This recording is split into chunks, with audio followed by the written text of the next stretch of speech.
Hello दोस्तों, कैसे हैं आप लोग। उम्मीद है सभी लोग अच्छे होंगे। स्वागत है आपका अपने यूट्यूब चैनल दृष्टि फॉर ऑल एग्ज़ाम में। जैसा कि आपको पता है कि हम यूपी पीसीएस और यूपी पीसीएस आरओ की तैयारी को लेके चल रहे थे, जिसमें फुल प्रिपरेशन की हमने बात की। इसमें हम जो है अपना जो सब्जेक्ट्स लेके शुरू किए थे ज्योग्राफ़ी, और इसमें इंडियन ज्योग्राफ़ी हमारी ख़त्म हो चुकी है। और बाकी अब हमारी जो क्लासेस चल रही हैं वो वर्ल्ड ज्योग्राफी को लेके हैं। इसमें हमने बात की है कि इसमें 8 से 10 क्लासेस आपकी होंगी, और इसके बाद आपकी मैपिंग की क्लास होंगी 8 से 10, तो उसमें आपको कॉन्टिनेंट पढ़ाए जाएंगे। तो टोटल आपकी लगभग 20 क्लास होंगी वर्ल्ड ज्योग्राफी में, जिससे आपको पूरी नॉलेज मिल जाएगी। चाहे आप यूपी पीसीएस का एग्ज़ाम दे रहे हो, यूपीएससी का एग्ज़ाम दे रहे हो, आरओ तो ये फोकस है ही। तो आरओ के लिए भी सबसे इम्पोर्टेंट क्लास हो जाती है। और इस तरीके से हम पहली क्लास कर चुके हैं। आपने अगर नहीं देखी है तो वो देखिए। और यहाँ तक कि यूपीएससी की अगर आप प्रिपरेशन कर रहे हैं साथ में, तो आप यूपीएससी के पीवाईक्यूज़ की हमारी क्लासेस चल रही हैं। अब बहुत अच्छी क्लासेस हैं, आप उनको देखें और उससे आपको एक आइडिया लगेगा जिससे किस तरीके से एग्ज़ाम में क्वेश्चंस को टैकल करना है, किस तरीके से चीज़ें करनी है, तो वो आपको जो हेल्प कर सकती है। तो क्लासेस वहाँ पे शुरू हो गई हैं, तो आप देख लीजिएगा कि पीवाईक्यू की क्लासेस हमने शुरू कर दी। तो उसमें पहला 2023 से हम शुरू करके 10 साल के पेपर करवाने वाले हैं। तो उस तरीके से ये चीज़ें हो रही हैं। इस क्लास में हम जो दूसरी क्लास करेंगे, तो आज हम आपने जो सिलेबस हमने पहली क्लासेस में आपको बताया था उसको लेके आगे बढ़ रहे हैं। तो आज हम जो शुरू करने वाले हैं, चलिए देख लेते हैं क्या क्या चीज़ें हैं। तो इसमें आज जो क्लास शुरू होगी वो हमारी पृथ्वी की गतियों से शुरू होगी, क्योंकि हमने बताया था कि यहाँ से हम अपनी बात शुरू करेंगे, जो क्लाइमेटोलॉजी की बात शुरू होगी यहाँ से, तो उसको लेके हम चलेंगे। तो इसमें हम पहली चीज़ जो हमारी अगली हेडिंग थी, हमारा जो अगला नंबर था वो पृथ्वी की गतियाँ थी। और पृथ्वी की गतियों से हम समझेंगे चीज़ें अपनी कि किस तरीके से जो है पृथ्वी गतियाँ गति करती है। तो पृथ्वी की गतियाँ कैसी हैं, उसकी जो है मूवमेंट कैसा है, मोशन कैसा है, वो सारी चीज़ें हम समझने वाले हैं। तो पृथ्वी की गतियों में, तो गतियाँ जो हैं उसकी, पृथ्वी की गतियाँ हैं उसको हम समझेंगे कि किस तरीके से वो गति करती है। तो मैं आपको बता दूं, गति जो पृथ्वी करती है वो 2 तरीके से करती है, और आपको भी पता होगा। बस आपका रिवीजन क्लासेस हैं एक तरह से, जो नहीं जानते हैं उनके लिए चीज़ें हैं आपके लिए। तो आप किसी भी यूपी पीसीएस और आरओ इसका एग्ज़ाम दे रहे हैं तो ये क्लासेस आपके लिए बहुत इंपॉर्टेंट होने वाली हैं। तो पृथ्वी जो होती है वो 2 तरीके का मोशन करती है। पहला मोशन है उसका रोटेशन का, जिसको घूर्णन कहते हैं। और इसका मतलब है कि पृथ्वी अपने अक्ष पर जो है पश्चिम से पूर्व की तरफ मूवमेंट करती है, पश्चिम से पूर्व की तरफ घूमती है। तो एक तो ये आपका वेस्ट टू ईस्ट घूमती है, तो ये आपका एक मूवमेंट होता है पृथ्वी का, एक घूर्णन होता है। तो एक तरीका ये होता है, इस तरीके से घूमती है। और इससे क्या होता है, क्या चेंजेस होते हैं। कई बार इस घूमने को हम एंटी क्लॉकवाइज बोलते हैं, क्योंकि घड़ी की दिशा में की विपरीत दिशा में घूमती है। इसीलिए कैसी इसका जो गति होती है, पृथ्वी की गति जो होती है वो एंटी क्लॉकवाइज होती है। तो एंटी क्लॉकवाइज होती है। अब इसको जैसे किस एंटी क्लॉकवाइज होती है, और जब हम दूसरी चीज़ पढ़ेंगे तो क्लॉकवाइज, अब एंटी क्लॉकवाइज आप जानते होंगे। अगर घड़ी की इस तरीके से जैसे घड़ी होती है और घड़ी की दिशा में अगर कोई गति कर रही है तो क्लॉकवाइज बोलते हैं। अगर उसके विपरीत दिशा में कोई गति कर रहा है, कोई भी वस्तु गति कर रही है, तो उसको एंटी क्लॉकवाइज बोलते हैं। तो अब हम जो दूसरी गति है वो समझ लेते हैं। लेकिन पृथ्वी को मैं आपको बता दूं कि पृथ्वी का जो है अक्ष जो है वो इस तरीके से वैसे मूवमेंट होता है। किसी भी जो है अक्ष होना चाहिए पृथ्वी का, वो सीधा होना चाहिए था। लेकिन पृथ्वी कितने अंश पर झुकी हुई है, कितने अक्ष पर झुकी हुई है, तो वो 23.5 डिग्री पे झुकी हुई है। ये आपको सभी को पता है। तो इधर से वो 23.5 डिग्री पे झुकी हुई है, ये आपको जानना चाहिए। ठीक है, 23.5 डिग्री पे झुकी हुई है। और ये वाला जो कोण बनता है, ये वाला जो कोण बनता है वो 66.5 डिग्री का बनता है। तो इस तरीके से पृथ्वी जो है, अगर उसका अक्ष सीधा होता तो उसमें कुछ और चेंजेस होते, और लेकिन झुकी हुई है तो उसकी वजह से जो आज वर्तमान में चेंजेस दिखते हैं, जो परिवर्तन दिखते हैं, वो झुके होने के कारण दिखते हैं। अब किस तरीके के परिवर्तन होते हैं उस पर हम बात करेंगे। इस तरीके से हम पहली गति समझ पाए कि रोटेशन होता है, यानी पृथ्वी जो होती है वो पश्चिम से पूर्व की तरफ अपना मूवमेंट करती है, और मोशन जो करती है, वो रोटेशन जो करती है, वो एंटी क्लॉकवाइज कहलाता है, पहली बात। और ये जो अब इनमें कुछ चीज़ें मैं आपको बता दूं कि ये जैसे ये वाला तल जो बोला जाता है वो कक्षीय तल बोला जाता है। तो इसको आपको पता होना चाहिए कि ये कक्षीय तल के तरफ झुकी हुई है 23.5 डिग्री। इस तरीके से आपको बात ध्यान रखनी है। अगली जो रोटेशन में के बाद जो दूसरा मोशन करती है पृथ्वी, वो आपकी रिवॉल्यूशन करती है। तो दूसरा मोशन क्या होता है, रिवॉल्यूशन करती है। इसको हम क्या बोलते हैं, तो परिक्रमण बोलते हैं, जिसको पहली क्लास में भी आपको बताया हुआ था। तो परिक्रमण करती है, और परिक्रमण करते समय वो किस किस स्थितियों में पहुंचती है, उसकी जो जो है स्थितियां कैसी होती हैं, गर्मी, सर्दी, विषुव, विषुवत रेखा, विषुव जो बनता है इक्विनॉक्स बोलते हैं, तो किस तरीके से मोशन करती है, कब सर्दी पे पड़ेगी जब किस दिशा में होगी तब, और कब गर्मी पड़ेगी जब किस दिशा में होगी तब, तो उसकी गतियाँ जो परिक्रमण बोलते हैं, जो रिवॉल्यूशन होता है वो सन के चारों तरफ मूवमेंट करने की वजह से होता है। यानी पृथ्वी जब सन के चारों तरफ घूमती है तो उसकी जो गतियाँ हैं, जो रिवॉल्यूशन है, परिक्रमण है, वो चेंज होता रहता है, उसकी वजह से मौसम में भी परिवर्तन आते रहते हैं। तो किस तरीके के परिवर्तन देखने को मिलते हैं वो हम 4 स्थितियों से समझ पाएंगे। तो मान लेते हैं कि ये सन है और इसके चारों तरफ हमने जो है पृथ्वी की स्थितियों को बनाया हुआ है। जैसे ये उसका अक्ष हो गया, ठीक है। अब यहाँ से हम 2 रेखाएं बनाएंगे, आपको सभी को मैं बताते रहूँगा कि जैसे ये उसकी ये है 0 डिग्री, ठीक है। तो इस तरीके से आपको चीज़ें समझनी है कि कौन सी रेखा पे कौन सा जो है जो कब रेज पड़ेंगी वो हम चीज़ें बताएंगे। जैसे दोबारा मैं बताता हूँ पूरी तरीके से। जैसे यहाँ से सन से रेज निकलेंगी, सन से चारों तरफ रेज निकलती है। अब पृथ्वी कहीं ना कहीं जैसी स्थिति में होती है, जिस स्थिति में होती है उस स्थिति के हिसाब से उसमें परिवर्तन देखने को मिलता है। तो मैं आपको ये पहली स्थिति बताता हूँ कि पृथ्वी अगर आपकी मकर रेखा पे पड़ती है, इसकी रोशनी जो पड़ती है, यानी इसका विकिरण जो है, प्रकाश पड़ता है सूर्य का, डायरेक्ट प्रकाश किस पे पड़े, अगर आपका जो है मकर रेखा पे पड़े, तो ये कौन सी रेखा है, मकर रेखा, ठीक है। तो मकर रेखा पे अगर उसकी रोशनी सीधे पड़ती है, और यहीं पे आपको मैंने बताया था ये कौन सी लाइन है, जो 0 डिग्री यानी विषुवत रेखा जिसको बोलते हैं। तो अगर प्रकाश जो पड़ता है, सन की रेज जो है डायरेक्ट किस पे पड़ती है, डायरेक्ट मकर रेखा पे पड़ती हैं, ठीक है। तो डायरेक्ट पड़ती हैं, वो डायरेक्ट पड़ती हैं अगर मकर रेखा पे, तो उस समय क्या स्थिति होगी, क्या चीज़ें होंगी, वो हम आप इसमें बात करेंगे। जैसे अगर जो है वो मकर रेखा पे पड़ता है, सन की रेज डायरेक्ट पड़ती हैं, तो इस स्थिति को विंटर सोलिस्टिक बोलते हैं, यानी शीत अयनात बोलते हैं। तो इस कंडीशन को क्या बोलते हैं, इसको बोलते हैं विंटर सोलिस्टिक, ठीक है, विंटर सोलिस्टिस। तो विंटर सोलिस्टिस बोलते हैं, यानी इसको हिंदी में शीत अयनात बोलते हैं, शीत अयनात, ठीक है, शीत अयनात बोलते हैं। इसका मतलब क्या हुआ, शीत अयनात बोलते हैं, इसका मतलब हुआ जब मकर रेखा पे डायरेक्ट सन की रेज पड़ेंगी, तो मकर रेखा पे क्या होगा, सबसे बड़े दिन होंगे, और उसके कंपैरिजन में जो नॉर्थ वाला पार्ट होगा वहाँ पे आपको क्या देखने को मिलेगा, तो विंटर सीजन देखने को मिलता है। तो इसीलिए इसको हम शीत अयनात मानते हैं। हम अपने एंगल से देखते हैं, जब उत्तरी ध्रुव के हिसाब से देखते हैं इसको, तो उसमें शीत अयनात की स्थितियाँ देखने को मिलती हैं। पृथ्वी के झुके होने के कारण क्या है कि जो है नॉर्थ में आपको, नॉर्थ उत्तरी गोलार्ध में क्या है, शीत अयनात की स्थिति देखने को मिलती है। जैसे भारत के एंगल से देखें तो इस समय क्या पड़ेगा, क्योंकि मकर रेखा 23.5 डिग्री है, आप सभी को पता है, ठीक है। तो 23.5 डिग्री है। अब 23.5 डिग्री पे मकर रेखा पे जब पड़ती है तो ये समय जो होता है वो 22 दिसंबर का होता है। आप सभी को पता है कि 22 दिसंबर को लगभग क्या है, सबसे बड़ा दिन, बड़ी रात मानी जाती है, यानी कि रात जो है आपकी सबसे लंबी होगी और दिन सबसे छोटा होता है। तो इस समय सर्दी का मौसम भयंकर वाला होता है, आप सभी को पता है, दिसंबर महीना होता है जो। तो इस समय क्या होता है, उत्तरी गोलार्ध में सर्दी का समय देखा जाता है, क्योंकि यहाँ पे क्या होता है कि शीत मौसम होता है, और मकर रेखा पे क्या होता है, ग्रीष्म मौसम की स्थितियाँ देखने को मिलती है। वहीं दूसरी स्थिति को समझ लेते हैं। अब मान लेते हैं कि हमारा जो है दूसरी स्थिति हमारी पृथ्वी की है, वो इस तरीके से है, और इसमें भी झुका हुआ है ये, इस तरीके से बनाते रहेंगे। लेकिन मान लेते हैं कि इस पर डायरेक्ट पड़ रही हैं, तो ये आपकी विषुवत रेखा है, 0 डिग्री है, और विषुवत रेखा पे डायरेक्ट जो है रेज पड़ रही हैं, जो है किरणें पड़ रही हैं सूर्य की।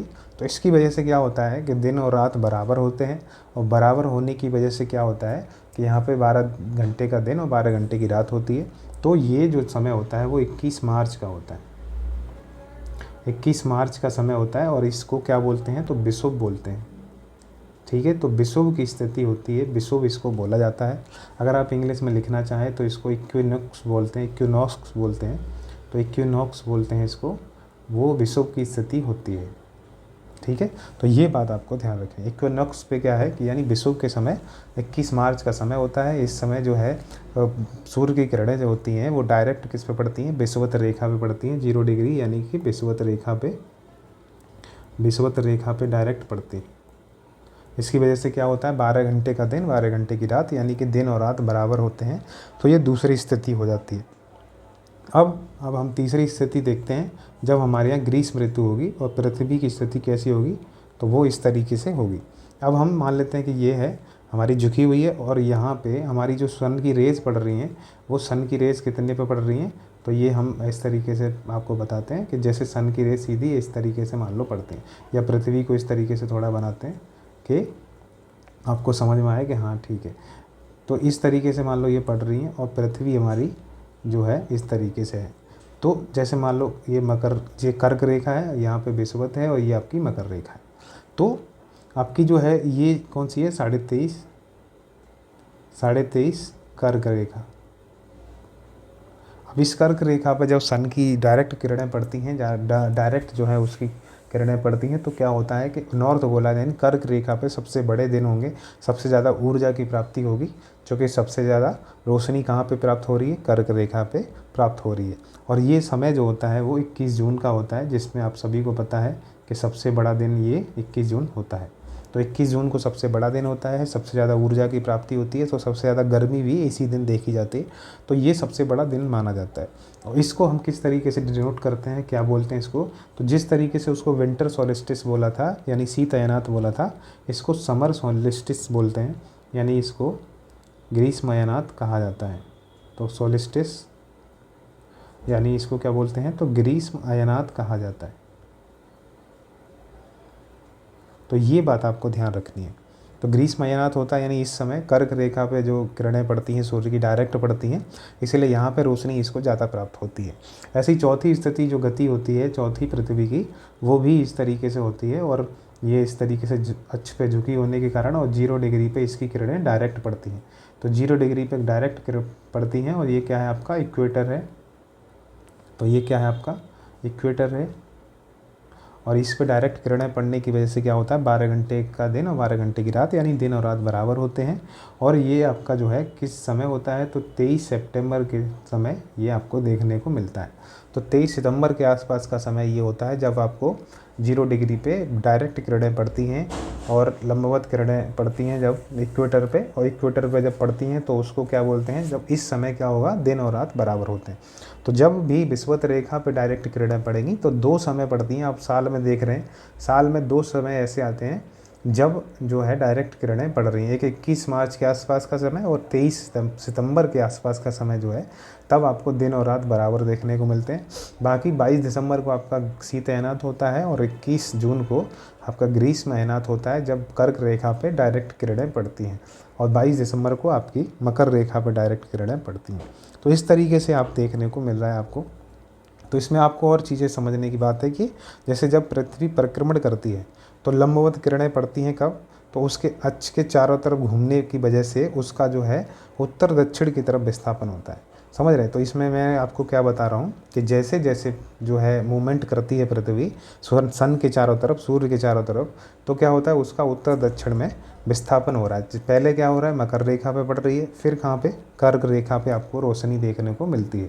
पहले कहाँ पे, तो मकर रेखा पे, दूसरी बार आपको कहाँ है, तो कर्क रेखा पे। क्यों हो रहा है, क्योंकि ये जो है उत्तर दक्षिण विस्थापन होता है पृथ्वी का। पहले आपको किधर है, दक्षिण में देखने को मिल रही है, और ये वाली जो है उत्तर में देखने को मूवमेंट मिल रहा है। तो ये चीज़ आपको समझनी। फिर मैंने आपको समझाया कि जो है शीत अयनात बोलते हैं, इसको ग्रीष्म अयनात बोलते हैं। तो ये कई बार क्वेश्चन में आ जाता है कि कब ग्रीष्म अयनात कब होता है और शीत अयनात कब होता है। तो ये 2 बातें आपको ध्यान रखनी है।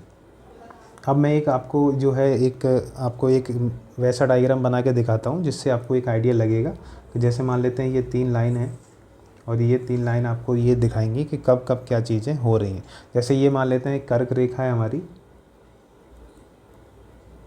और ये हमारी विषुवत रेखा है, और ये हमारी कौन सी है, मकर रेखा। तो ये 3 रेखाएं हैं। अब तीनों रेखाएं हैं और 23.5 पे हैं, आप सभी जानते हैं। तो ये कौन सा क्षेत्र होता है जो मैंने आपको पढ़ाया हुआ है, ये आपका उष्णकटिबंधीय क्षेत्र होता है। फिर भी बात करेंगे, हमने इंडियन ज्योग्राफी में इस पे बात की है।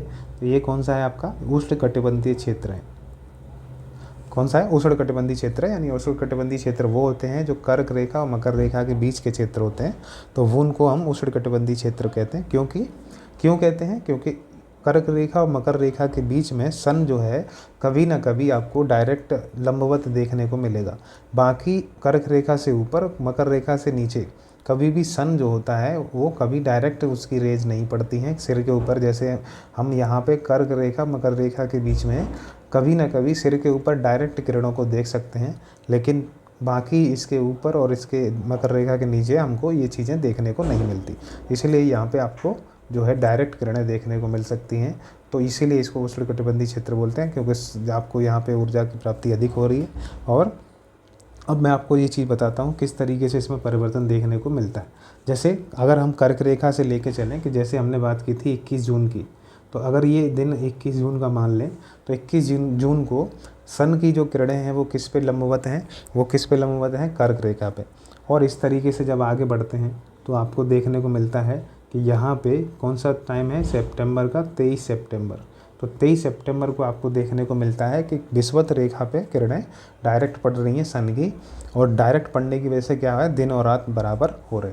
फिर ऐसे ही आगे बढ़ती है कहानी और आपको यहाँ पे देखने को मिलता है मकर रेखा पे डायरेक्ट किरणें पड़ रही हैं, और डायरेक्ट पड़ने की वजह से ये कौन सा समय हो जाता है? तो आपको मैंने बताया कि ये 22 दिसंबर का समय है जब मकर रेखा पर डायरेक्ट पड़ती है। तो इस तरीके से चेंजेस दिखते हैं। फिर आपको एक साइकिल दिखेगी और इस तरीके से बढ़ेगी। तो यहाँ पे फिर से आपको कौन सा है? 21 मार्च। तो यहाँ पे फिर से विषुवत रेखा पे पड़ेगी और दिन और रात बराबर होंगे। और फिर आगे बढ़ेंगे तो फिर से 21 जून आएगा जहाँ पे दिन बड़े होंगे यहाँ पे कर्क रेखा पे, और मकर रेखा की तरफ दिन छोटे हो जाते हैं। तो इस तरीके से एक साइकिल चलती रहती है। इसी तरीके से फिर से इस तरीके से आगे बढ़ेगी। तो इस तरीके से आप समझ सकते हैं कि कैसे कैसे जो है एनर्जी में चेंज आता है, सोलर एनर्जी में चेंज आता है। जो सन की रेस होती है, सन की ऊर्जा होती है, उसमें परिवर्तन देखने को मिलता है। यानी इससे आप दो बात समझ पाए। इस डायग्राम से आपको दो बात समझ में आ रही है कि ग्रीष्म ऋतु जो आएगी, यानी ग्रीष्म ऋतु में या गर्मी के समय में आपको क्या देखने को मिलेगा? दिन बड़े देखने को मिलेंगे। दिन बड़े देखने को मिलते हैं। ठीक है, तो ये दिन बड़े देखने को मिलते हैं। अब दूसरी बात, यानी शीत ऋतु में अगर इसका उल्टा होगा, शीत ऋतु में आपको क्या देखने को मिलेगा? तो रात्रि बड़ी देखने को मिलेगी। ठीक है, तो शीत ऋतु में आपको रात्रि बड़ी देखने को मिलती है। ये बात आपको ध्यान रखनी है।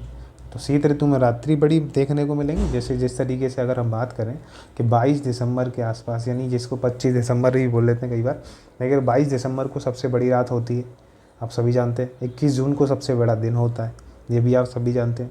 तो इस तरीके से आपको ये चीज़ें चेंजेस देखने को मिलेंगी। जैसे मैं आपको बताऊं, एक बार क्वेश्चन पूछा गया यूपीएससी में, और एक बार यूपीपीसीएस में भी पूछा गया था कि अगर कोई शहर, मान लो 4 शहर के नाम दिए थे उसमें, और 4 शहर के नाम दिए थे इंडिया के 4 शहरों के नाम दिए थे। उसमें पूछा था कि गर्मी के समय में कौन से जगह पे सबसे बड़ा दिन होगा। तो इस तरीके से नाम पूछे थे। जैसे मैं अगर आपको बताऊँ, अगर आपको एग्जाम्पल लें कि एक बेंगलोर है मान लेते हैं, एक आपका दिल्ली हो, ठीक है, एक आपका मान लो दिल्ली हो गई, एक मान लो कोई और लेते हैं जैसे भोपाल हो गया, जैसे जम्मू कश्मीर ले लेते हैं। तो इन 4 जगह में से आपको बताना है कि कौन सी जगह पे जो है सबसे ज़्यादा बड़ा दिन होगा। तो मैंने आपको बताया अभी कि जैसे जैसे विषुवत रेखा से ऊपर जाते जाते हैं, ठीक है, तो जैसे जैसे विषुवत रेखा से ग्रीष्म ऋतु में ऊपर जाते जाएंगे तो दिन आपको बड़े देखने को मिलेंगे। ये आपको ध्यान रखना है कि किस समय जा रहे हैं हम ऊपर की तरफ? ग्रीष्म ऋतु में। तो तब आपको क्या होगा? जैसे जैसे ऊपर आपको जाते जाएंगे आपको दिन की जो है जो आपकी ड्यूरेशन है वो लंबा देखने को मिलेगा, यानी बड़ा देखने को मिलेगा। तो अब इसके हिसाब से आप लगा सकते हैं कि बेंगलोर नीचे पड़ता है, फिर उसके ऊपर भोपाल, फिर उसके ऊपर दिल्ली, फिर उसके ऊपर जम्मू कश्मीर। तो जम्मू कश्मीर सबसे ऊपर हो जाता है, दिल्ली यहाँ है, भोपाल यहाँ है, और आपका ये है बेंगलोर। तो इस तरीके से आप समझ सकते हैं कि जम्मू कश्मीर में सबसे बड़ा दिन होगा, ग्रीष्म ऋतु में सबसे बड़े दिन होंगे। तो इस तरीके से आप समझ सकते हैं कि जम्मू कश्मीर में सबसे बड़े दिन देखने को मिलेंगे ग्रीष्म ऋतु के समय में। तो ये बात आपका एक बार क्वेश्चन पूछा गया था।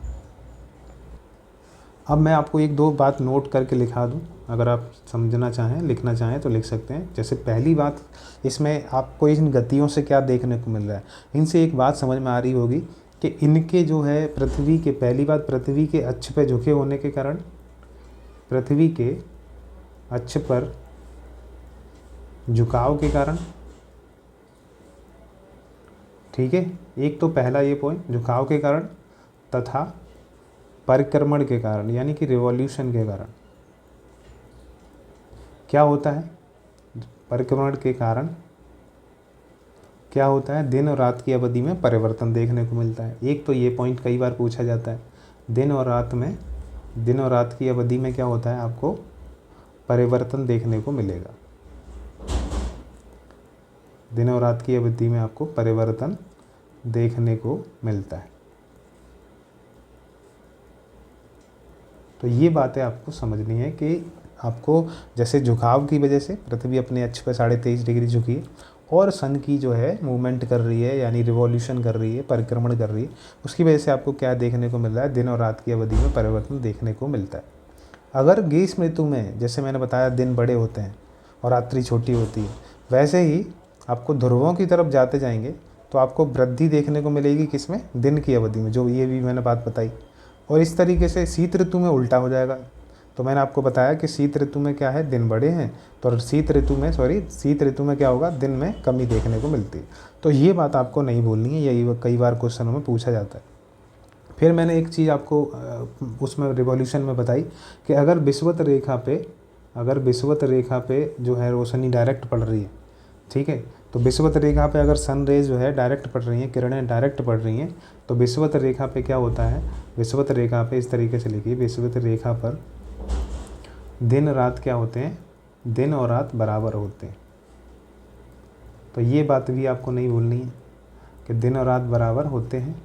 किस पे, विषुवत रेखा पे जब किरणें सीधी पड़ती हैं, यानी 21 जो आपका मार्च है और आपका जो कौन सा था 23 सितंबर, तो उस समय आपको दोनों समय क्या देखने को मिलेगा, दिन और रात की अवधि जो होगी वो बराबर देखने को मिलती है। ठीक है, तो ये बात आपको नहीं भूलनी है। अब एक मैं क्वेश्चन आपको नोट करके लिखा दूं कि ये क्वेश्चन कई बार पूछा जाता रहा है कि पृथ्वी पर आपको सबसे ज़्यादा तापमान किस अक्षांश पे देखने को मिलता है। तो ये कई बार पूछा जाता है, तो आप चाहें तो इसको लिख लीजिए, कई बार पूछा जाता है तो अक्सर बच्चे इसको जो है गलत कर लेते हैं। पृथ्वी पर सबसे उच्चतम तापमान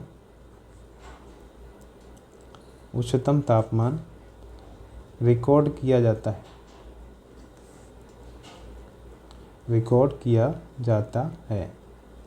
अब कहाँ पे रिकॉर्ड किया जाता है, तो ये बात आपको ध्यान रखनी है कि 20 डिग्री उत्तरी अक्षांश पर, ये आपको ज़्यादातर यहाँ पे रिकॉर्ड देखने को मिलता है कि सबसे ज़्यादा तापमान 20 डिग्री उत्तरी अक्षांश पर होता है। इसके जो है कई वजह होती हैं, लेकिन मेन वजह ये है कि यहाँ पे किरणें जब कर्क रेखा पे पड़ती हैं तो सबसे ज़्यादा 20 डिग्री पे पड़ती हैं, और ये स्थल से घिरा हुआ भाग होने के कारण भी यहाँ पे जो है टेम्परेचर में वृद्धि देखने को मिलती है। तो कई सारी वजह हैं जिसकी वजह से आपको यहाँ पे ये चीज़ें देखने को मिलेगी। अब हम अपने मेन चैप्टर से शुरू करेंगे। ये एक इन्फॉर्मेशन वाला और पार्ट था जिसमें हम मेन अब अपना शुरू कर रहे हैं। जो मैंने अगला चैप्टर आपको बताया था, ये आपकी गतियाँ हो गई। अब अगला चैप्टर जो आपका शुरू होगा इसमें, वो आपका होगा तापमान या सूर्य तप जिसको बोलते हैं। मैंने इंसोलेशन बोला था, तो इंसोलेशन आप चैप्टर डाल सकते हैं। तापमान को या सूर्य तप को इसका नाम लेते हैं एक सेकेंड सूर्य तप।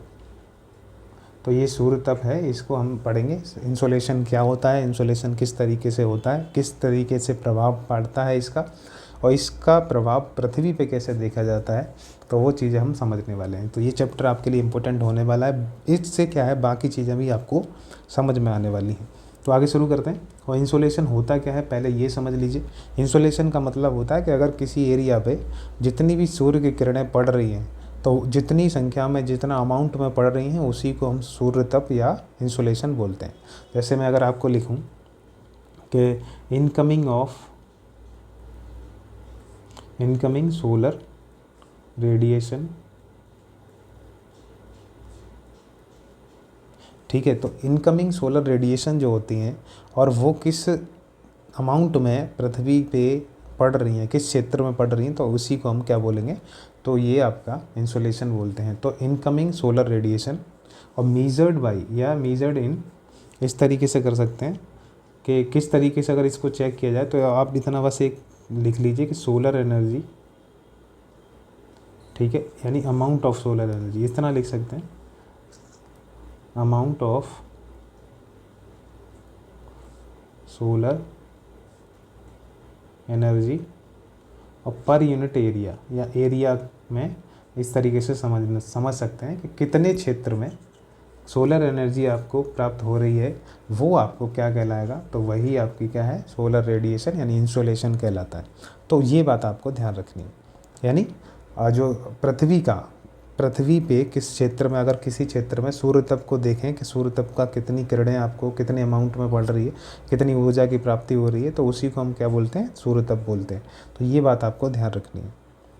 आगे हम इसको दो भागों में देखते हैं। इंसुलेशन के परिवर्तन को देखें तो दो तरीके के परिवर्तन देखने को मिलते हैं।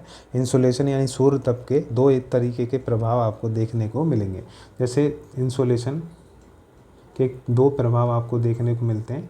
इंसुलेशन के एक तो आपको प्रभाव देखने को मिलेगा कालिक परिवर्तन जिसको बोलते हैं, यानी समय के हिसाब से परिवर्तन देखने को मिलेगा, इसको कालिक परिवर्तन बोलते हैं। और दूसरा प्रभाव आपको मिलता है स्थानिक परिवर्तन। स्थानिक परिवर्तन यानी इसका मतलब क्या हुआ कि जो सूर्य तप है उसमें एक तो समय के हिसाब से परिवर्तन देखने को मिलेगा और दूसरा जगह के हिसाब से देखने को मिलेगा, यानी स्थान के हिसाब से आपको परिवर्तन देखने को मिलता है। तो इसको अगर जैसे इंग्लिश में चाहें तो टेम्पोरल और चेंजेस लिखते हैं, और टेम्पोरल चेंजेस, और इसको स्पेशियल चेंजेस लिखते हैं, या स्पेशियल चेंजेस इन इंसुलेशन। तो इसको ये ध्यान रखना है, स्पेशियल इसको बोलते हैं, यानी स्थानिक परिवर्तन किस तरीके से होता है। तो सूर्य तप पहली बात आप समझ गए कि किसी पर्टिकुलर एरिया में कितनी सोलर रेडिएशन आ रही है, सोलर एनर्जी का जो पड़ रही है उसको ही इंसुलेशन कह रहे हैं। और इंसुलेशन जो है दो तरीके से जो है इसको देखा जाता है, इसके परिवर्तन को देखा जाता है। पहला परिवर्तन कालिक परिवर्तन होता है और दूसरा परिवर्तन स्थानिक परिवर्तन होता है। कालिक परिवर्तन किस तरीके से होता है और स्पेशियल यानी स्थानिक परिवर्तन कैसे होता है, इसको हम समझेंगे। तो पहली बात इसमें आगे हम समझने वाले हैं। तो दो तरीके से परिवर्तन देखने को मिलता है आपको, कि एक पहला कि इसमें समय के हिसाब से परिवर्तन होता है। जैसे सुबह के टाइम पे आपको टेम्परेचर अलग देखने को मिलेगा, तो दोपहर में अलग टेम्परेचर देखने को मिलता है, शाम को अलग देखने को मिलता है। तो ये हुई आपका कालिक परिवर्तन। स्थानिक परिवर्तन का मतलब हुआ कि आपको जैसे विषुवत रेखा के पास में अलग टेम्परेचर देखने को मिलेगा, तो मध्य अक्षांश में अलग देखने को मिलेगा, ध्रुवों पे अलग टेम्परेचर देखने को मिलता है। तो ये हुआ स्थानिक परिवर्तन। स्थान चेंज होने की वजह से भी टेम्परेचर में परिवर्तन देखने को मिलता है। और वो किस वजह से हो रहा है, तो सूर्य की किरणें जो हैं डायरेक्ट पड़ रही हैं कि आपकी इनडायरेक्ट पड़ रही हैं, या फिर तिरछी पड़ रही हैं, तो उस तरीके से आपको इसमें स्थानिक परिवर्तन भी देखने को मिलता है। तो वही परिवर्तन किस तरीके से हो रहे हैं, वो कारक कौन से हैं जिनकी वजह से इनमें परिवर्तन होता है, उसको हम अब अगली हेडिंग बनाने वाले हैं। तो अब अगली हेडिंग जो आपके कालिक परिवर्तन और स्थानिक परिवर्तन को बताएगी वो आपको लिखनी है। तो सूर्य की या सूर्य तप की जो मात्रा होती है, जैसे अमाउंट ऑफ सोलर एनर्जी हमने बताया, तो सूर्य तप की जो मात्रा है उसको प्रभावित करने वाले कौन से कारक होंगे, वो उनके बारे में हम चर्चा करेंगे। को प्रभावित करने वाले कारक, तो ये कारक यानी फैक्टर जिसको बोलते हैं, तो ये हम समझने वाले हैं कौन से फैक्टर्स हैं जो आपके सोलर जो इंसुलेशन है, सोलर एनर्जी है, उसको परिवर्तित करते हैं। उसमें परिवर्तन देखने को मिलता है किन किन कारकों यानी किन किन फैक्टर्स की वजह से देखने को मिलता है कि किसी भी समय अलग अलग टेम्परेचर क्यों होता है, या किसी भी स्थान पे अलग अलग समय पे टेम्परेचर क्यों होता है, या स्थानों के हिसाब से परिवर्तन कैसे हो रहा है। तो वो चीज़ कौन से कारक हैं वो हम बात करेंगे। तो कुछ कारक मैं लिखता हूँ, फिर हम इस पर एक एक देख एक करके डिटेल में चर्चा करेंगे। तो पहला कारक तो ये होता है कि इस पर जो सूर्य की किरण पड़ रही है वो किस एंगल से पड़ रही है। तो इस एंगल की बात करें तो एक हिंदी में आपतन कोण बोलते हैं, आपतन कोण बोलते हैं, जिसको हम क्या बोलते हैं, angle of incidence. Angle of incidence तो ये एंगल ऑफ इंसिडेंस क्या है वो समझेंगे, किस एंगल ऑफ इंसिडेंस क्या है, इसकी वजह से कैसे परिवर्तन होता है टेम्परेचर में वो हम समझेंगे, इंसुलेशन में किस तरीके से परिवर्तन देखने को मिलता है। दूसरा हम समझेंगे, दूसरा कारक समझेंगे कि पृथ्वी और सूर्य के बीच की दूरी जो है उसके हिसाब से कैसे परिवर्तन देखने को मिलता है, तो ये जानेंगे अभी इसी क्लास में हम समझेंगे। तीसरा फैक्टर समझेंगे हम कि ड्यूरेशन ऑफ डे के हिसाब से भी, ड्यूरेशन यानी दिन की अवधि, ड्यूरेशन ऑफ डे या दिन की अवधि भी बोलते हैं इसको, दिन की अवधि। तो दिन की अवधि से भी किस तरीके से परिवर्तन देखने को मिलता है। इसके अलावा सूर्य जो आपका टेम्परेचर है उसमें, यानी सूर्य तप है, इसमें किस तरीके से परिवर्तन और होगा, तो उसमें एक कुछ और फैक्टर काम करते हैं, जैसे वायुमंडलीय धाराएं होती हैं, जो हवाएं चलती हैं वो कैसे काम करती हैं। या पांचवा फैक्टर एक और हो सकता है, तो वो हम भी जान लेते हैं कि भूमिगत ढाल की बात भी हम करेंगे। तो भूमिगत ढाल ये भी किस तरीके से परिवर्तन लाता है आपके सूर्य तप में। तो कुछ इस तरीके के हम जो है फैक्टर्स के बारे में बात करने वाले हैं। तो जिसमें सबसे इम्पोर्टेंट आपका जो फैक्टर है वो पहला है, सबसे पहला इम्पोर्टेंट जो आपका फैक्टर है वही ज़्यादातर इसका रोल हम देखने को मिलता है। सबसे ज़्यादा रोल जो निभाता है वो आपतन कोण निभाता है। किसी भी जगह के तापमान में परिवर्तन के लिए आपका इंसिडेंट एंगल जो होता है, एंगल ऑफ इंसिडेंस, वो आपका इम्पोर्टेंट हो जाता है। इसका मतलब क्या है, आपतन कोण क्या चीज़ है। तो जब सूर्य की किरणें किसी भी जगह पे जिस कोण पे पड़ती हैं, समझ रहे हैं मैं आपको क्या समझाना चाह रहा हूँ। जैसे मान लो कि ये आपकी पृथ्वी का स्थल है और इस पे सन से जो किरणें पड़ रही हैं, अब ये मान लो कि ऐसे इस तरीके से आपको समझ में नहीं आएगा। जैसे मान लेते हैं ये पृथ्वी, तो सन से जो किरणें आ रही हैं तो किस एंगल से वो पृथ्वी पे पड़ रही हैं, किस एंगल से गिर रही हैं, तो जो हर एक में अलग अलग एंगल बनेगा। देख रहे हैं आप, हर एक में अलग अलग एंगल बन रहे हैं। तो यही एंगल क्या बोलते हैं, इसी को इंसिडेंस एंगल बोलते हैं, इसी को आपतन कोण बोलते हैं। तो इसके हिसाब से डिसाइड होता है कि किसी भी जगह पे सूर्य की जो किरणें हैं, जो सूर्य तप है, वो कितना प्राप्त होगा। तो ये बात आपको समझनी है। जैसे एक मैं छोटा सा और बनाऊं कि ऐसे मान लेते हैं ये स्थल है और इस पे एक लंब डाल देते हैं, और अगर सूर्य की किरणें इस तरीके से आ रही हैं, सूर्य की किरणें आ रही हैं इस तरीके से, सूर्य की किरणें इस तरीके से गिर रही हैं, तो ये सूर्य की किरणें गिर रही। अब इस तरीके से इसके बीच में जो एंगल बना वही आपका क्या है, वो आपका इंसिडेंस एंगल कहलाता है। अब ज्योग्राफी के हिसाब से भी इस तरीके के एंगल आपको देखने को मिलते हैं। तो एक और डायग्राम है, जैसे ये फिजिक्स का है, फिजिक्स में आपको इस तरीके से एंगल देखने को मिलेगा। तो फिजिक्स में इस तरीके से एंगल देखने को मिलता है। ऐसे ही अगर ज्योग्राफी के एंगल की बात करें तो एंगल, जैसे ये किरणें गिर रही हैं, ये किरणें सूर्य सन से आ रही है और इसके बीच में यहाँ पे जो एंगल बनेगा वो ज्योग्राफी के हिसाब से आपका एंगल होता है। तो ये सूर्य की किरणें हैं, ये सूर्य की किरणें हैं, तो ये सूर्य की किरणें सीधे आके गिर रही हैं पृथ्वी की सतह पर और किस तरीके का एंगल बना रही हैं, उसी को हम एंगल को क्या बोलते हैं, तो सूर्य तप एंगल बोलते हैं, यानी आपतन कोण बोलते हैं। तो ये बात आपको ध्यान रखनी। अब मैं और आगे डिटेल में चर्चा करता हूँ इस पर, तो वो भी आपको अच्छे से अब समझ में आएगा। जैसे मान लेते हैं एक और डायग्राम छोटा सा बनाते हैं, फिर हम सीधी बात करेंगे। जैसे मान लें ये पृथ्वी की सरफेस है और इधर से आपकी जो है सन की रेज आ रही है, ये आपका सन है, मान लेते हैं ये पूरा सन है और यहाँ से किरणें आ रही हैं और हम किरणों को इस तरीके से देखते हैं कि एक किरण इधर गई, एक सीधी आई और एक किरण इधर गई।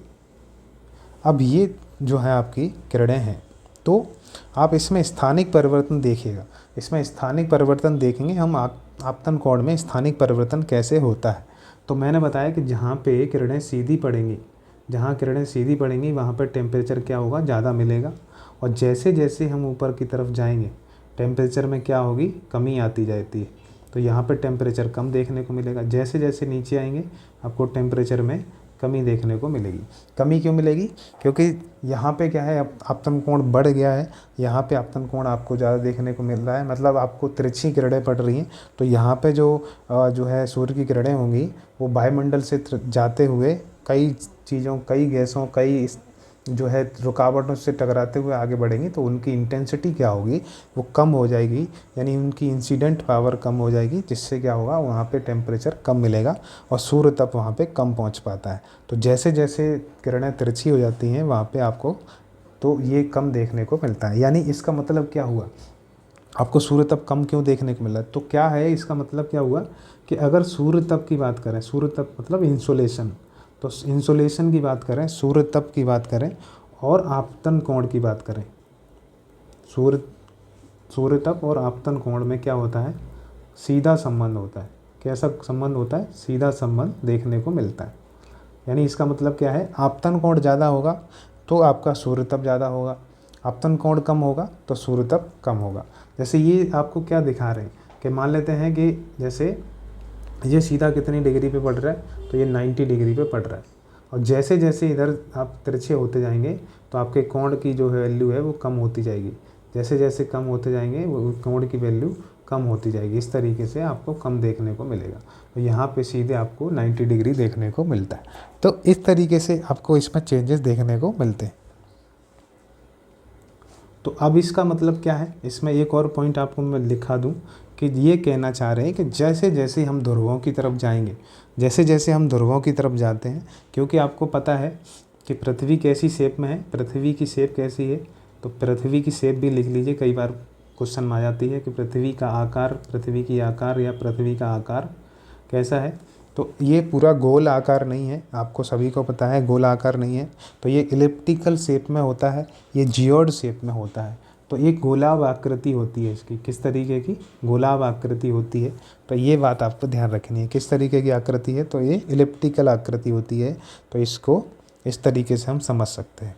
तो आगे हम बात करें कि मैं जो दूसरा पॉइंट बता रहा था कि जैसे जैसे हम विषुवत रेखा से ध्रुवों की तरफ जाते हैं तो क्या होता है कि आपतन कोण में कमी आती है। तो मैंने आपको जैसे समझाया कि जैसे जैसे ऊपर जाएंगे कि यहाँ पे है विषुवत रेखा, ये आपकी विषुवत रेखा है 0 डिग्री, और जैसे जैसे ऊपर जाएंगे आपतन कोण क्या होगा, कम होता जाएगा। तो टेम्परेचर भी आपका क्या होता है, यानी कम होता जाता है, यानी इंसिडेंट कम, एंगल कम होता है, तो आपका जो है आपको इंसोलेशन भी कम देखने को मिलेगा। टेम्परेचर का मतलब है यहाँ पे इंसोलेशन की बात कर रहे हैं, तो आई का सिंबल बना सकते हैं यहाँ पे, और यहाँ पे इंसोलेशन जो है आपको सूर्य तप जो है सबसे ज़्यादा मिलेगा, और यहाँ पे इंसोलेशन इन दोनों जगह पे जैसे जैसे ध्रुवों की तरफ जाते हैं। तो इस तरीके से लिखिएगा कि विषुवत रेखा से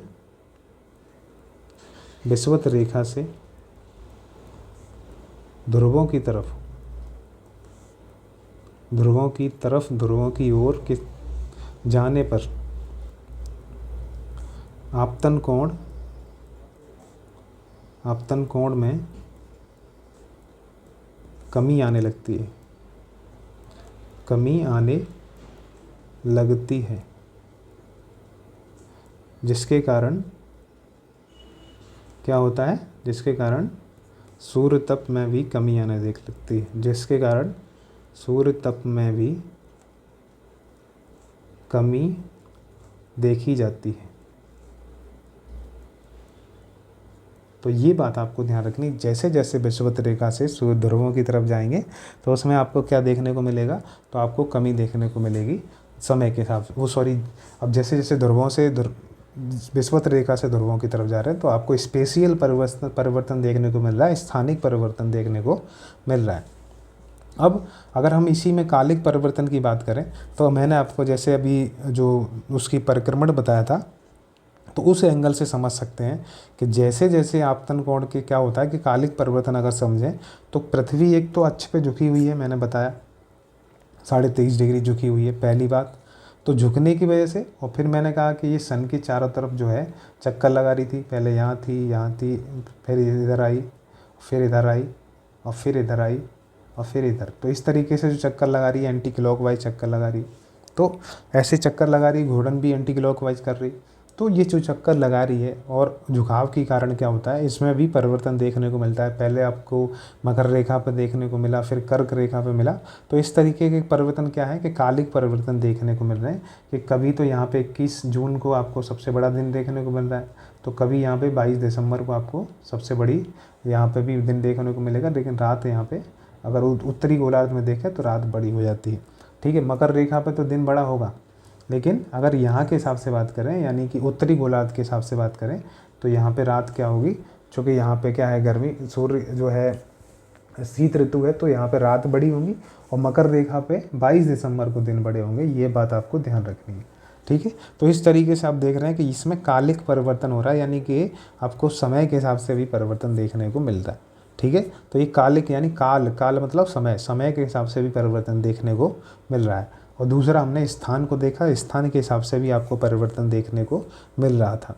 तो इस तरीके से मैंने बात की कि जून में आपको अलग टेम्परेचर यानी कि दिन बड़े देखने को मिलते हैं, यहाँ पे सूर्य तप ज़्यादा मिलेगा, यहाँ पे इंसोलेशन आपको सबसे ज़्यादा मिलेगा। और 22 दिसंबर को यहाँ पे मकर रेखा पे इंसोलेशन आपको सबसे ज़्यादा देखने को मिलता है।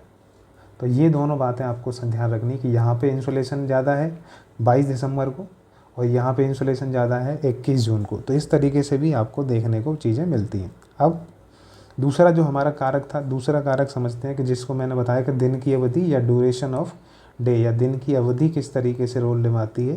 तो दिन की अवधि में कुछ नहीं है, आपको बस ऐसे ही समझ में आ जाएगा। दिन की अवधि तो आप सभी समझ रहे हैं कि दिन की अवधि से इंसोलेशन यानी सूर्य तप कैसे टेम्परेचर में इंसोलेशन में परिवर्तन आता है।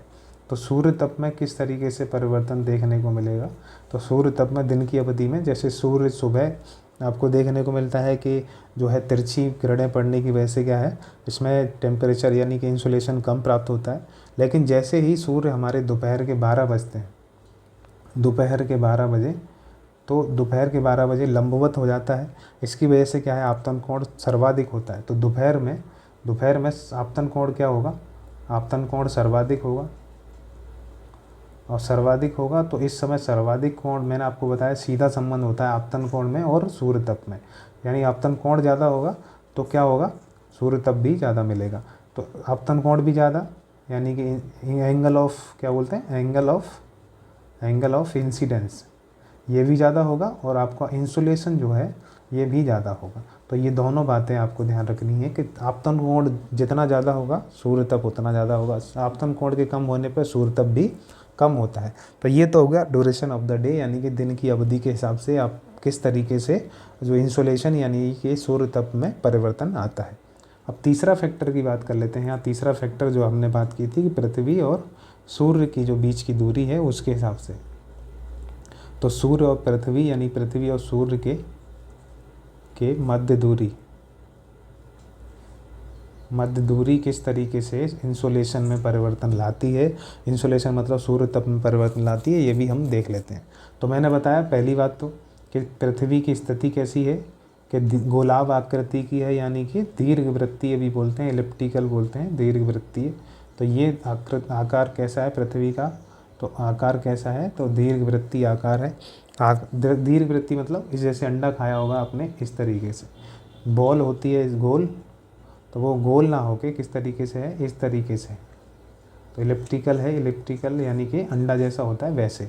तो पृथ्वी की आकृति थोड़ी सी चपटी हुई है, यानी कि ध्रुवों पे पृथ्वी को कैसा है, थोड़ी चपटी हुई। तो इसी वजह से क्या होता है, इसमें आपको परिवर्तन देखने को मिलेगा इंसुलेशन में। जो आपके जैसे मान लेते हैं कि मैं मूवमेंट की बात कर रहा हूँ, तो मूवमेंट की बात कर रहे हैं, जैसे हमारा ये सन है, जैसे सन है, इसके चारों तरफ पृथ्वी मूवमेंट कर रही है, और इसका जो है कक्ष जो है इसका जो मूवमेंट का जो है इसका जो आपकी ऑर्बिट है जिसमें मूवमेंट कर रही है, कक्ष है जिसमें ऑर्बिट में मूवमेंट कर रही है। तो क्या होता है कि दो समय ऐसे आते हैं जब पृथ्वी या तो सूर्य के नज़दीक होती है या बहुत दूर होती है। तो दो समय ऐसे आते हैं जब पृथ्वी जो है सन के पास होती है, और एक समय ऐसा आता है जब पृथ्वी सन के दूर होती है। तो एक समय जैसे मान लेते हैं, मैं अलग जो है डायग्राम दिखाता हूँ आपको, कि जैसे मान लेते हैं ये पृथ्वी है, ठीक है, ये पृथ्वी है, इस तरीके से आपको देखने को मिलती है, और ये झुकी हुई है इसका अच्छे। तो ये पृथ्वी है, और ये 4 जुलाई का समय है, मान लेते हैं ये 4 जुलाई का समय है जब पृथ्वी सबसे ज़्यादा दूर होती है सन से। तो ये जो दूरी है यहाँ से लेके यहाँ तक के बीच में, तो ये दूरी लगभग कितनी होती है, तो 152 किलोमीटर के आसपास होती है, मिलियन किलोमीटर के आसपास। कितनी, तो मिलियन किलोमीटर के आसपास होती है। तो मिलियन किलोमीटर होती है 4 जुलाई को, यानी इसकी दूरी जो है 152 मान के चलिए। तो इस समय क्या होता है, इसको अपसौर की घटना कहते हैं।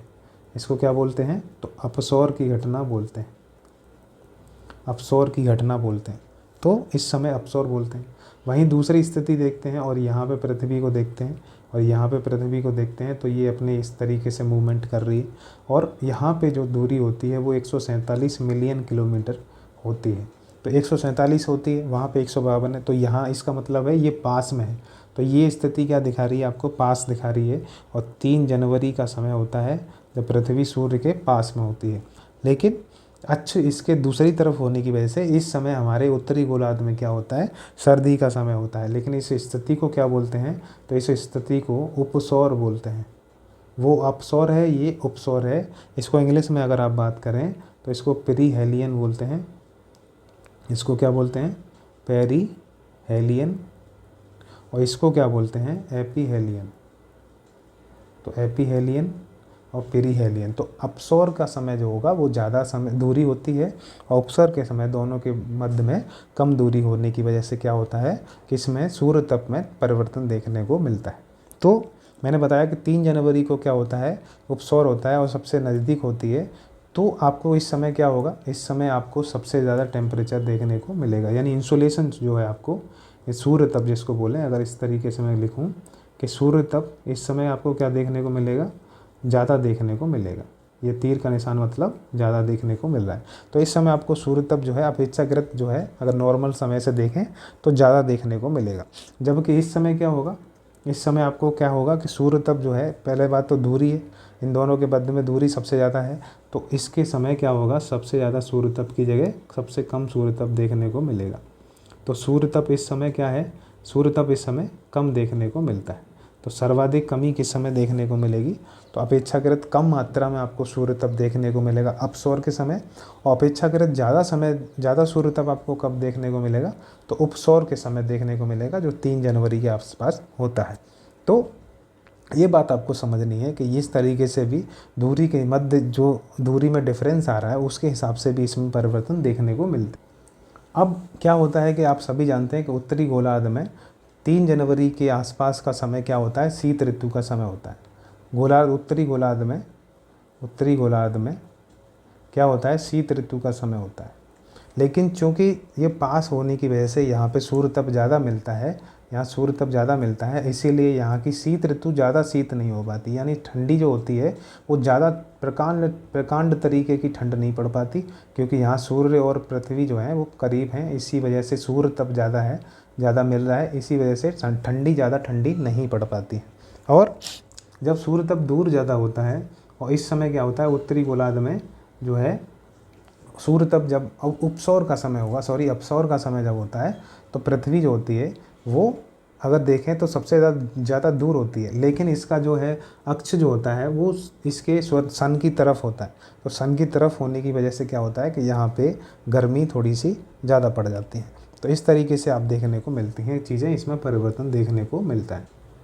तो इस तरीके से आप ये चीज़ें समझ गए, और दिन की अवधि हमने समझ ली, 3 फैक्टर हमने अब तक समझ लिए हैं, जिसमें हमने इस वाली में मेन चीज़ आप दोबारा मैं रिवीजन करवा दूं कि इसमें मैंने बताया कि जिस तरीके से यहाँ सबसे ज़्यादा दूरी है इसको अपसौर बोलते हैं, और यहाँ पे जो है इसका झुकाव इसकी तरफ है, इस तरीके से है। इस वजह से क्या होता है, यहाँ पे टेम्परेचर जो है कम मिलता है, सूर्य तप कम मिलता है, तो इसीलिए गर्मी क्या होती है, ग्रीष्म जो होती हैं थोड़ी सी कम ग्रीष्म होती है, यानी कि ग्रीष्म ऋतु जो होती है, ग्रीष्म ऋतु अपेक्षाकृत कम होती है, अपेक्षाकृत कम गर्म होती है। और यहाँ मैंने बताया कि यहाँ पे उत्तरी गोलार्ध में शीत ऋतु होती है, लेकिन यहाँ पे सूर्य तप थोड़ा ज़्यादा मिलता है, इसीलिए अपेक्षाकृत क्या होता है, अब क्या होगा कि कम शीत ऋतु होगी, यानी शीत ऋतु क्या बोल सकते हैं, शीत ऋतु जो होती है अधिक ठंडी नहीं होती, या कम ठंडी होती है, या कम ठंडी होती है, या कम शीत होती है, ठंडी या शीत होती है। इस तरीके से कैसे भी आप लिख सकते हैं। तो ये बात मैं लिखा रहा हूँ इसलिए समझ में आ जाए आपको, क्योंकि यहाँ पे दूरी ज़्यादा होने की वजह से गर्मी जितनी पड़नी चाहिए थी उतनी नहीं पड़ती है, कम गर्म होती हैं, अपेक्षाकृत कम गर्म होती हैं, तो कम गर्म होती हैं। और यहाँ पे सर्दी जो है पास में मतलब होने की वजह से क्या है, ग्रीष्म ऋतु जो है ज़्यादा मतलब सूर्य तप ज़्यादा मिलने की वजह से क्या है, शीत ऋतु पड़ती है इस समय उत्तरी गोलार्ध में। लेकिन अगर ये मान लो पास नहीं होती तो बहुत ठंडी पड़ती, लेकिन सूर्य तप जो है ज़्यादा मिलने के कारण शीत जितनी शीत यानी कि ठंडी होनी चाहिए थी उतनी ठंडी नहीं पड़ पाती है। तो दोनों बातें आपको समझ में आ गई हों। अब अगला फैक्टर समझते हैं, चौथा फैक्टर हम समझ लेते हैं, जिसका मतलब है जो मैंने वायुमंडलीय दशाएं बताई थी, वायुमंडलीय जो धाराएं चल रही थी वो हम समझ लेते हैं कि वायुमंडलीय धाराएं क्या हैं। तो वायुमंडलीय धाराएं इंसोलेशन यानी सूर्य तप में किस तरीके से परिवर्तन लाती हैं उसको समझ लेते हैं। तो वायुमंडलीय धाराएं या वायुमंडलीय प्रेशर्स भी इनको बोला जाता है, तो वो किस तरीके से परिवर्तन लाती हैं उनके बारे में हम समझ लेते हैं। तो इसमें क्या होता है कि मैं आपको एक चीज़, एक थोड़ा छोटा सा डायग्राम बना के दिखाता हूँ। जैसे मान लेते हैं ये पृथ्वी की सरफेस है, ये अर्थ की सरफेस है, ये एक तरफ का हम हिस्सा बना के देखते हैं, और इधर से सन से जो है आपकी जो है रेज आ रही है, सन से रेज आ रही है। तो इस तरीके से जब रेज आती हैं, और मान लेते हैं ये आपका क्या है, ये चारों तरफ पृथ्वी के वायुमंडल है, इसको भी पढ़ेंगे लेकिन आप समझ के देखिए कि वायुमंडल तो आप थोड़ा बहुत जानते ही हैं, ये पृथ्वी का वायुमंडल है। तो ये मान लेते हैं कि इधर से किरण आ रही है और ये विषुवत रेखा पे सीधी डायरेक्ट पड़ती है। एक किरण इधर से जा रही है और इस तरीके से जाती है ध्रुवों की तरफ, ये किधर से जा रही है, 3 एग्जाम्पल लेके चलते हैं, ध्रुवों की तरफ जा रही है। तो आपको ये देखने को मिलेगा कि यहाँ पे जो यह दूरी है ये कम दूरी तय कर रही है, वायुमंडल में तुरंत ये चली जा रही है, दूरी कम कर रही है, और यहाँ से देखेंगे तो ये दूरी अधिक तय कर रही है। तो ये वाली किरणें जो हैं अधिक दूरी तय कर रही है, तो ये दूरी तय करें। इसका मतलब क्या है मैं आपको समझाता हूँ कि जो वायुमंडलीय धाराएं हैं, वायुमंडलीय प्रक्रियाओं में क्या होता है कि जब सन रेज जाती है, सूर्य की किरणें जा रही हैं, सूर्य तप जा रहा है, तो सूर्य तप जाता है तो विषुवत रेखा पे तो क्या होता है, उसको दूरी कम तय करनी पड़ती है। तो ये दूरी जो है वो कम तय कर रही है, 1 मिनट, जिससे ये दूरी क्या है, कम तय कर रहा है, तो ये तुरंत पड़ जाता है। तो इसीलिए यहाँ पे क्या होता है, टेम्परेचर जो है या सूर्य तप जो होता है वो ज़्यादा मिल जाता है, तो ज़्यादा मिल जाता है। इसके अलावा यहाँ पे आपको क्या होगा, ज़्यादा देखने को मिलेगा। वैसे ही आपको विषुवत रेखा के अलावा अगर देखने को मिले तो वायुमंडल में जैसे हम ध्रुवों की तरफ जाते हैं, दोनों तरफ देखने को मिलेगा। तो ये किरणें जो धाराएं हैं, किरणें हैं जो सूर्य की, वो तिरछी होके जब वायुमंडल से गुजरती हैं तो उसको कई प्रक्रियाएं उनको देखने को मिलती है। कई यहाँ पे धूल कण, गैसेस, यहाँ पे डस्ट पार्टिकल आपको देखने को मिलेंगे। तो यहाँ पे आपको कई तरीके के पार्टिकल्स देखने को मिलते हैं। जैसे इस वायुमंडल में क्या क्या होता है, जैसे इसमें गैसेस होती हैं, जैसे इसमें डस्ट पार्टिकल होते हैं, धूल के कण होते हैं, डस्ट पार्टिकल्स होते हैं, ठीक है। इस तरीके की आपको इसमें चीज़ें देखने को मिलती हैं। या एक जैसे आप वाटर वेपर जानते होंगे, तो वाटर वेपर भी इसमें देखने को मिलता है। तो ये सही काफ़ी चीज़ें होने की वजह से क्या है, जैसे जैसे किरणें जाती हैं जो है वायुमंडल से गुजरती हैं और जितनी ज़्यादा दूरी तय करेंगी तो इनसे, गैसेस से, डस्ट पार्टिकल से, वाटर वेपर वगैरह से, इनसे ज़्यादा इनका इंटरेक्शन होता है, यानी कि इनके साथ जो है क्रियाएं होती हैं, जिसकी वजह से क्या होता है कि इनकी क्रियाएं होती हैं और इसमें आपको अवशोषण की क्रिया देखने को मिलती है, आपको परावर्तन की क्रिया देखने को मिलती है। तो इस तरीके की, इसके अलावा प्रकीर्ण की क्रिया देखने को मिलती है। फिजिक्स में आप सभी टर्म जानते होंगे। अवशोषण मतलब इसको सोखने वाली कंडीशन जो होती है, एब्जॉर्प्शन की जिसको बोलते हैं, तो एब्जॉर्ब करना। इसके अलावा परावर्तन, उसको वापस भेज देना। प्रकीर्ण मतलब उसको फैला देना। तो इस तरीके की प्रक्रियाएं से ज़्यादा इनको गुजरना पड़ता है। जो सूर्य की किरणें तिरछी होकर जा रही हैं उनसे ज़्यादा उनका इंटरेक्शन होता है, जिसकी वजह से क्या होता है, सूर्य तप आप इनको तिरछी होने के कारण इनको सूर्य तप जो है ज़्यादा नहीं पहुंच पाता, और इनको ज़्यादा सामना करने की वजह से इनको जो है आपको सूर्य तप की मात्रा यहाँ पे कम देखने को मिलती है।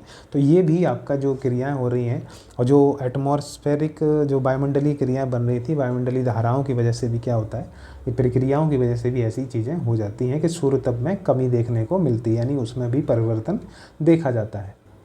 तो इससे एक बात समझ में आ रही है कि जैसे विषुवत रेखा पर आपको क्या है, ज़्यादा सूर्य तप देखने को मिलेगा, क्योंकि यहाँ पे जो है ये क्रियाएं, अवशोषण, परावर्तन, प्रकीर्णन कम हो रहा है। और जैसे जैसे ध्रुवों की तरफ बढ़ते जाते हैं वैसे ही इन क्रियाओं में ज़्यादा बढ़ोतरी होती जाती है। अवशोषण ज़्यादा देखने को मिलेगा, परावर्तन देखने को मिलेगा, प्रकीर्णन ज़्यादा देखने को मिलेगा, क्योंकि यहाँ पे क्या मिलते जाएंगे आपको, gases, dust particle, water vapour यहाँ पे डायरेक्ट का ज़्यादा मात्रा में देखने को मिलेंगे।